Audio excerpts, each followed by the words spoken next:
This is Nick from Boston, and this is the Katie Black Show. Okay, what's up, everybody? Welcome to the Katie Black Show YouTube channel.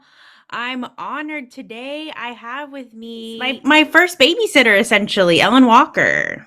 Hey, what's up? What's up? So many different directions we could go per usual, but obviously, friends, since you're from Charlotte, wanted you to share your perspective of growing up in Charlotte and all of that. Like, so were you, I know you grew up here, but were you born here? So no. So my parents are New Yorkers, and when they got married, they moved to Westchester County, which is like they call it like the bedroom of Manhattan, like the suburbs of Manhattan. And that's where I was born. So I was born in White Plains, New York, and my brother and sister and I spent our early childhood there. And at, let's see, I think like third grade, we moved to Long Valley, New Jersey, which is like northern New Jersey, like the pretty part of New Jersey. There's like not a lot of oil refineries. It's all farmland, really pretty. Mm-hmm. And then my dad got a promotion with his job at AT&T. He was in telecommunication sales for AT&T. So he sold all of AT&T telecommunications products to major corporations, and Bank of America wasn't at Bank of America yet. It was like Nations Bank, and it was in the kind of volition to become Bank of America. So that was at the end of my dad's career, his sole account. And so he landed the account when he was in the New Jersey office of AT&T in, I think, Baskin Ridge. And when he landed the account, we moved to Charlotte. So I was in the 5th grade when we moved here to Charlotte. Oh my goodness. So because I remember too, wasn't there a period of time where like the grades of what middle school were when you switched when I went to middle school? Absolutely. So Ed's my brother. Yeah. So I'm going to try to explain things because I know your listeners don't know me, but like we know each other very well. So right. I'm going to balance that as much as I can. Yes. So when my brother and I were coming through the public school system, they were making that transition. And I was in the 9th grade, still in middle school or junior high, as they called it. And they were transitioning my brother's year to include 9th grade at the high school level in kind of Charlotte-Mecklenburg schools. So I still remember that. I was in 9th grade at like South Charlotte Middle School. So we were still in middle school, but we're in 9th grade. And then when I went to high school, to Providence High School next year, Providence was 10th through 12th still. So it had not transitioned to the 9th through 12th, I think, till after that, when I was like in the 11th grade or something. I don't remember exactly, but I know my brother and I were just like right in the middle of all that transition. Yeah, we were. So I always ask people to, like, regardless of what high school, but obviously I'm more interested because I went to the same high school, but what was Providence like in, would you say that was the late 90s? Yeah, so I graduated from Providence in 96. So I started there in 94 as a sophomore. Yeah, 94 to 96. And everybody has different experiences with high school. I think regardless of the high school, right, you have students that go to the same school and have different experiences, right? There's like a myriad of experiences that people have in high school. Mm-hmm. And, you know, for me, unfortunately, it was like categorically horrible. Like I saw Providence as a pressure cooker, and everything that was wanting to exclude me from the world. It was just a bad experience for me. My sister and I still talk about it because my older sister, Liz, she was the first graduating class out of Providence in 1990. And so they were all thrown in there their senior year from various schools across the district. And she loved it because there were no cliques, there was no time to develop all of that. So she made great friends and had a very different experience in that school, you know, than I did. So that's also pretty interesting.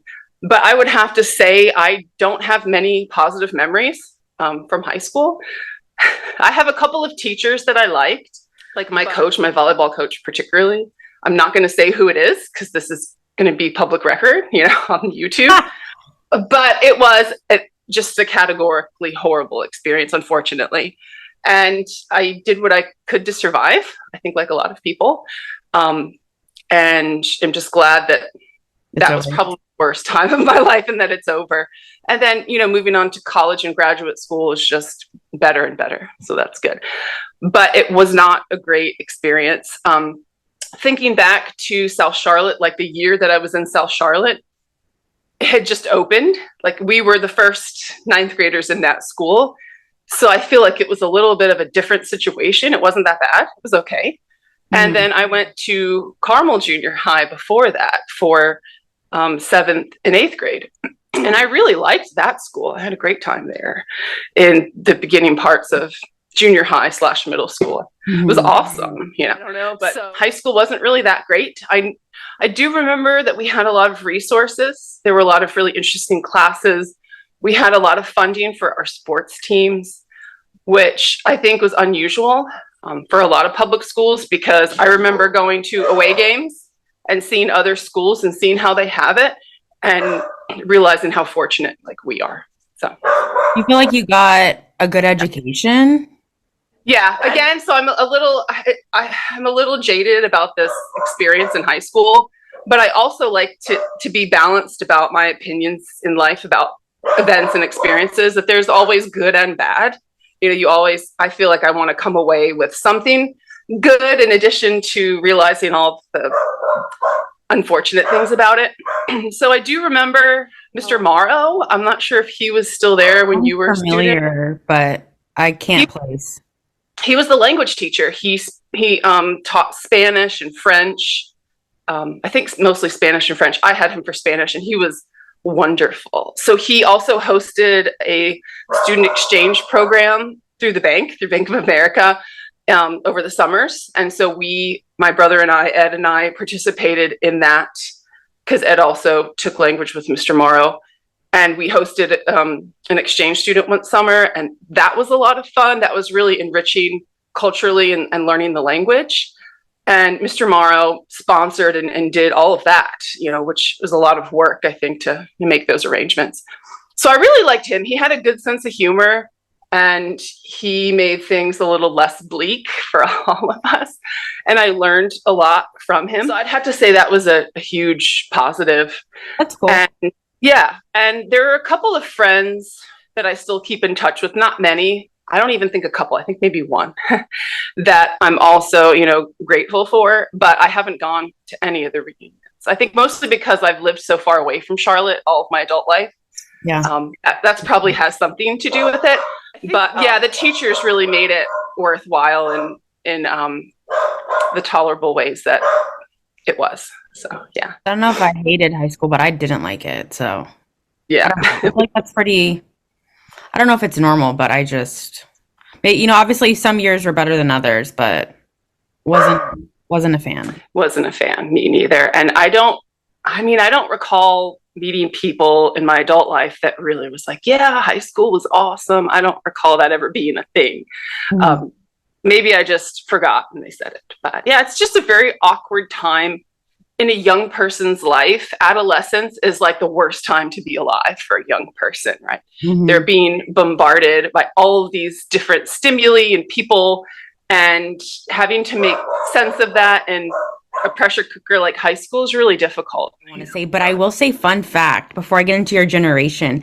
So one of my favorite memories is I was at the Walker's house and chilling, I think obviously with Ellen, and Ed was there, and we were watching 16 Candles. And I vividly remember Liz getting picked up for a date.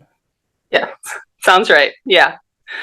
Which is very 16 Candles, right? That's hilarious. Yes, that's literally one of my, I don't know why, but just one of my core memories. I wanted to share that. I love that. Thank you. Yes. So I'm all about generations. So I don't want to assume, but I'm guessing just from my weird study that you were towards the end of Generation X. Is that correct? So I'm towards the beginning of it. So I'm born in 1978, and depending on the literature that you read about millennials and Gen Xers, I'm either kind of the gap in between those two times, or an old millennial and a really young Gen Xer. So I kind of straddle.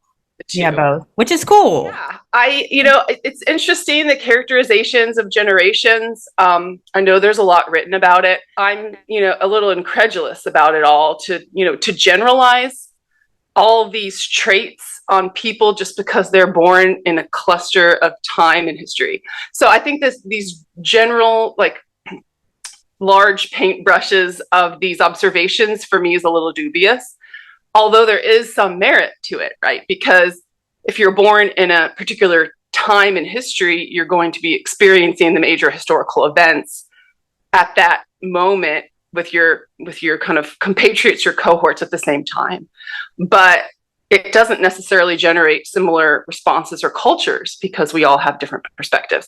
So I'm a little kind of mixed about just ascribing all of these characteristic traits to generations. A little, like, I'm a little Okay. yeah, so I'm a little hesitant about that, but it is interesting to see how potential similarities or traits can emerge from different historical acts and events. Sure. I usually do this at the end, but I want to say it now because, like I said, of my time crunch. But so growing up, who did you like love musically, or like who did you have posters on your wall of? Yeah, so posters on my wall, I had more like sports idols than music idols on my wall. So I believe it was Barcelona, the 1992 Olympics was a really landmark historical year for the Olympics because this is the first Olympics where professional athletes were allowed to compete. This was a huge deal because historically it was always amateur athletes. So this opened the window for a lot of opportunities for athletes. And so it was the dream team in 1992, right? All the NBA players came together and formed Team USA. And I was just enamored by that. I thought it was the coolest thing ever. So I had the dream team poster on my wall, definitely. And what else? I'm having a hard time remembering. Oh, you're fine. But I definitely remember the dream team. Was that around the time like Cool Water perfume came up too? I want to say like the mid to late 90s. I was obsessed with Cool Water perfume. And then they had like a one for guys, the cologne. And so the guy model for Cool Water was, that was, so yeah, I did, because I brought it to my dorm room too with me when I went to college. And then one of my friends who was an exchange student from India, she's like, what is that poster about? And I let her smell the perfume. She became obsessed with it and started wearing it too. It was awesome. I love it. Yeah. I think those are probably the main two things that I can remember that were really like a salient memory. But the dream team for sure. I was just absolutely so excited about that. And was really excited about Team USA because since before 1992, all Olympians that competed were amateurs. They weren't known, right? They weren't in the spotlight like professional athletes. So it was hard to have a connection other than they're from the United States. And I'm watching some obscure, field hockey game or something that's exciting that the US is playing against South Africa or something. Yeah. So that was really exciting, but it was a very controversial decision too, I think, by the IOC. And they got a lot of flack for it because I don't think every country was totally excited to do that, because it just really changed everything substantially, right? And a lot of countries don't have powerhouse professional athletes like we do in the US or in Europe or anything. So it's interesting. I love that. Thank you. That's fun. I love anything like 90s vibes. Okay, cool. Besides Ellen being my first babysitter, is I want to talk about how you're also my first, like, I've never had a scientist on the show before. Oh, cool. That's awesome. And so how did you, I always ask people, regardless of their like occupation, like how did you find yourself in that line of work? It's funny because it was an accident. And the more that I've talked to my friends and colleagues about how they got into science, a lot of people have just stumbled into it, which is really interesting. I'm not from a family of academics or scientists, so my entree into science was at the undergraduate level when I was a sophomore, I think just starting my sophomore year.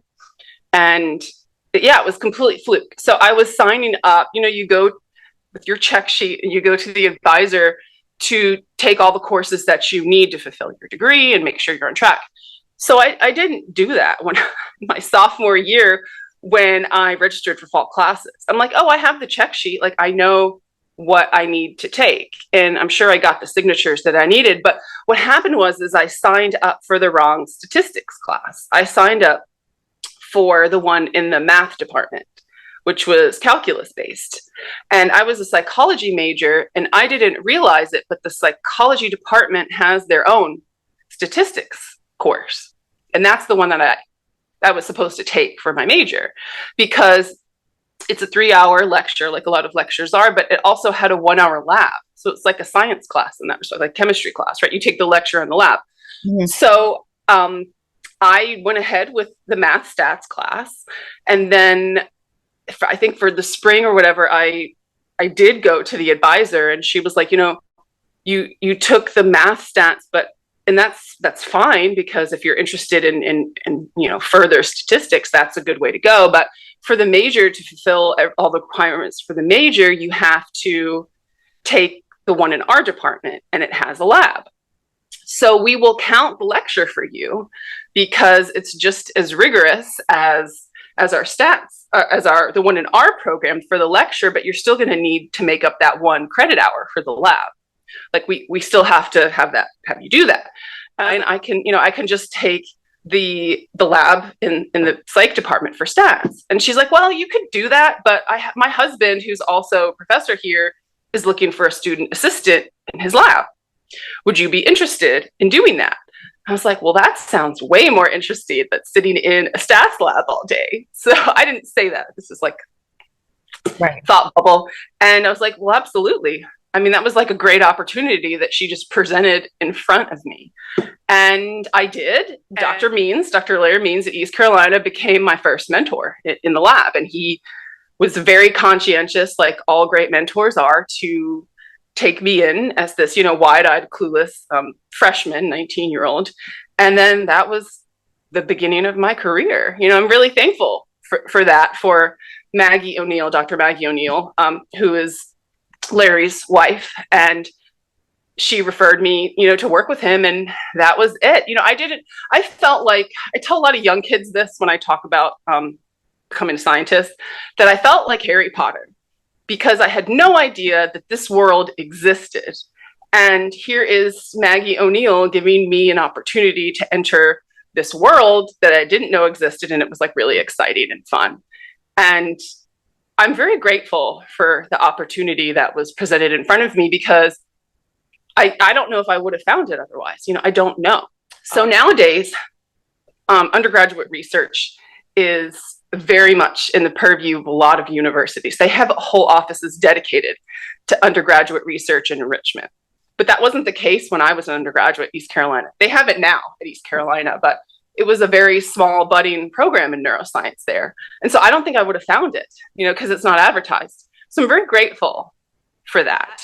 Everything just, grew from there. I was extremely hooked, like the first chance that I got, and started doing experiments, started designing experiments, started going to conferences, writing papers, do everything that a scientist does. And I had really great mentors to guide me there. And but it was a mistake. I took the wrong class, and I'm really glad that I did. It's kind of trippy, huh? Really. So I have one friend that I met kind of down the road. She wrecked her car and needed to pay for the repairs. And I think she was an undergrad too. And this is the first job that she found that was available. And that was kind of it. So she needed to pay to fix her car. And then she found a career too in the meantime. So it's very similar. Like, if you don't come from a family of scientists or academics, you have to find weird channels to get there. Career option. I didn't know that being a scientist could be like a career. Like, you could make your living and spend your whole life studying science. Like, I didn't know that was a thing. So I'm really grateful for that.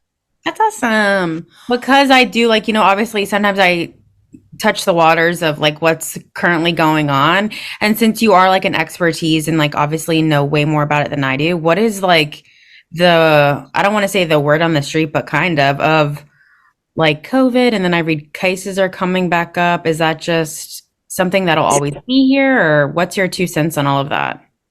Yes. So I first want to say that I'm not a virologist. I am a neuroscientist. So I don't have a expertise in understanding viruses, but I feel, weigh in as a scientist. Yeah. Viruses are very pervasive and they largely don't go away. So we're never going to rid the world of COVID. We're not. That's my opinion. Maybe other scientists have other opinions. That's another thing. Like, medicine is not an exact science. So that's why you have so many people arguing and there's so much dissension, because there is a lot of variability and ambiguity, right? So you can talk to many different scientists, doctors about the same topic, and they'll give you different opinions based on the research that they read or produce. So that's my opinion. I don't think COVID's going to go away. I just don't. And if you look at the influenza virus, right? This influenza virus is not ever gone from our society, right? We get our flu shot every year and it goes in a cycle, right? And we give flu shots accordingly to that cycle, which we're coming up and starting that cycle for influenza. And so we're going to have a COVID cycle. And that's like my perspective, because we also now have I guess it's the third booster, the trivalent booster that just became available last week, that we're all being encouraged to take. And it's funny because at the state level, some states are refuting what the FDA and the CDC are recommending for those guidelines. So again, the opinions are kind of far reaching and can be very disparate, which I think is interesting. And I do know the latest variant that has come about appears to be more infectious than previous variants, but it's not as virulent, meaning it's not making people as sick as previous variants have, but it's infecting more people. So, so it's kind of hard to say which one would cause a resurgence, right? One that's less potent, but more people are infected, or one that's, the opposite, right? More potent, but fewer people are infected. So I think it's very interesting. So I see that happening, that you get your flu shot and then you're just going to get your COVID shot every year, or however many cycles based on the variants that are in front of us. Because viruses are very difficult to get rid of because they are very opportunistic. They are parasites, essentially. They cannot live without a host. So if they don't have any biological construct to feed off of, they're completely inert. But they're very good at finding hosts and being opportunistic and mutating their genetic information. That's why we can't get ahead of it, because we're always on the defensive to try to understand how it's going to mutate, because we can't predict that. It's funny because there are even very sophisticated predictive modeling programs that we have developed as kind of a field in science, and we still can't keep ahead of it, right? They're always going to be ahead of us. We're always going to play defense and they're on the offense. And it's just, you can't beat anything if you're constantly on the defensive. So that's why we have a hard time getting rid of viruses in our society. And polio is another one. I mean, our parents, right, went through the polio epidemic when they were children. And, Jonas Salk, who developed the inoculation, was so effective that it eradicated it from the US, but it's still in existence in other countries, like developing countries. It's definitely still a threat. So we were able to contain it here in the US, but not other places, so it's just very interesting, because every virus has its own signature genetic code and capabilities for mutating. So it's very difficult. Well, thanks so much for your perspective. I usually go till I get cut off, but before I ask one more question, and no pressure, but I always ask the guests, do you want to give a shout out to like a website or a social media, or you prefer to? Self-promotion time. Okay, I get it. Well, I don't know. If you want. Sure. I just maybe will give a sort of analog self-promotion to the children and young adults, listening that science is a great career and study science. We need more scientists in this world without a doubt. I always tell that when I give school presentations.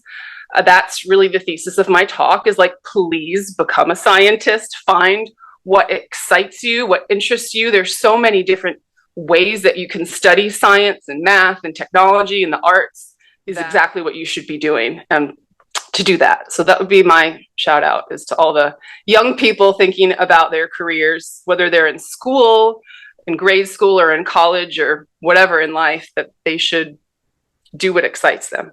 That's awesome. I love that. Yeah. So this is the story that, again, always is in my core memory of you, that Ellen lived in Los Angeles. For how long did you live in Los Angeles? So I lived in Los Angeles for a total of 5.5 years, but I lived in Los Angeles on 2 different occasions. Again, I don't know why I'm obsessed with this story, but if you could share the story of running into Arnold Schwarzenegger at church. Yeah, of course. That one's kind of seared in my brain because it was just so interesting and unexpected. So so the church that I went to all the 5.5 years that I lived there, both times, was St. Monica Catholic Church in Santa Monica. And there are a lot of celebrities that attend this church, like quite a few. And Arnold Schwarzenegger is one of them, him and his family. And so this was the first time I lived in LA, probably like around 06 or 07, somewhere in that time frame, but from the 06 to 09 period that I lived there that first time. And I was a lector at St. Monica. And so I was lecturing that particular Sunday during the services. And a lector is a person who proclaims the readings of the day at Mass. And so we process, there's usually 2 of them for any service. And we process in the beginning of Mass, the services, and then we also process out with the priest in the altar service and everything. And so we had just come out of Mass, and Mass was over, and Arnie and Maria and the kids were there, right? So his children were super young then, right? So I'm probably a good 10 years older than them. So I was like in my mid-20s, and they were like teenagers. And they're kind of like, Dad, what's going on? Like, they're like a typical teenager. I would have done the same thing. And Maria didn't approach me either. She was like with the children. And I didn't notice till after I spoke with Arnold that they were even there. Like, I didn't even notice them because it just wasn't in my view. So it was very unexpected. He walked up to me, from what I remember, and he complimented me on my lecturing abilities, which some people did from time to time, and which I think was an amazing thing, because we're in Los Angeles and I have a lot of fellow parishioners who are voiceover actors that do lecturing, like they're professionals. So it's like, okay, cool. I just shook his hand. I'm like, well, it's nice to meet you, and congratulations on being elected your 2nd term. He had just been elected 2nd term for governor at that time. He was, his approval ratings were like through the roof at that time. And he's like, wow, you have a really great handshake. And I said, my dad always told me that you can tell a lot by a person by their handshake, so you have a good one. And I said, he's a fellow countryman of yours, also from Austria. He's from Graz. So we talked a little bit of, about that, which was cool because, right, my dad was Austrian. So, well, he's American, Austrian American. Right. And that was kind of that. And then he's like, we're going to the Ivy for lunch. And because there's an Ivy in Santa Monica as well as West Hollywood. Mm-hmm. And I was just floored that he invited me with his family. I was like, thank you so much. It was great to meet you. I was like, I had to very politely decline. It was just, I think it was just social graces and protocol that he said that, because I had talked to him for a amount of time. But it was a lovely interaction, and I was always really struck by how loyal he and his family were to coming to Mass, because he was the governor at the time. They lived in Sacramento in the governor's mansion, right? And so obviously they have the means to come up and down because they live in Brentwood, I believe, or they did at the time. But still, his main business as governor was to live up in Sacramento, right? So he would have to do that. And I was always very struck by that. And it was just a really interesting and cool encounter that is just like, well, this is Los Angeles, right? Yeah, dude. Arnold Schwarzenegger. And on top of all of it, sorry, there's a little bit of delay, but on top of all of it, he invited you to lunch or whatever. That's awesome. Yeah, and it's just a rarefied experience because the Secret Service don't go into mass or around the church, so they weren't around. They were in the periphery in their car, but they didn't go into those areas with him. So he was completely like unencumbered, because I don't think I would have been able to interact with him like that had the Secret Service been around him. Even if he had come up to me, they'd be like, keep moving, dude. Like, so I just thought that rarefied experience was really cool, because mostly you see, like in LA, it's just like they're your neighbors, you know. You don't really go up to them. They're just part of the community. Like, you see them at the restaurant eating dinner with their wives or something. And it's just like, okay, that's fine. And they're truculent to talk to anybody, which I would be too. So it's not really like a thing that you do, like if you live in LA, to do that with celebrities, because you just see them all the time. Unless you're friends with them, that's different. But so this was a very rarefied experience in that way. So Very cool. yeah. Very cool. Well, Ellen, I have less than a minute before like they cut me, but Sure. thank you so much for joining me. I hope you had a fun time. I did, Katie, and it's just been a great excuse to talk to you because I miss you so much. So you're just doing so many great things with the podcast, and I'm just really excited to see what you continue to do. So it's just great talking to you. Thank you. Love you. Call me next time you're in Charlotte. What up?